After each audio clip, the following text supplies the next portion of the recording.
Afternoon live मध्ये आपलं पुन्हा एकदा स्वागत। मढी देवस्थानच्या निर्णयाबाबत मुख्यमंत्र्यांनी लक्ष घालावं अशी मागणी शरदचंद्र पवार पक्षाचे सरचिटणीस प्रताप ढाकणे यांनी केली। समन्वय साधून तोडगा काढण्याचं आवाहन त्यांच्याद्वारे करण्यात आले।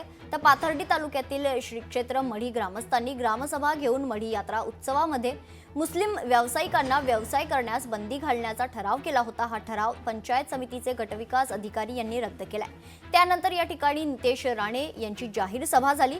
त्या सभेनंतर राष्ट्रवादी काँग्रेस शरदचंद्र पवार पक्षाचे प्रदेश सरचिटणीस प्रताप ढाकणे यांनी मंत्री नितेश राणे यांनी चुकीच्या माहितीच्या आधारे प्रक्षोभक खरतर भाषण केलं असल्याचा आरोप केलाय।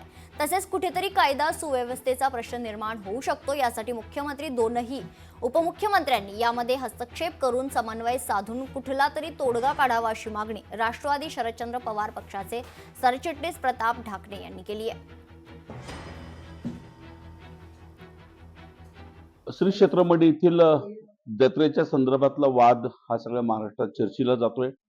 कालच महाराष्ट्राचे एक मंत्री महोदय या ठिकाणी प्रक्षोभक भाषण चुकीच्या माहितीच्या आधारे त्यांनी केलेलं आहे।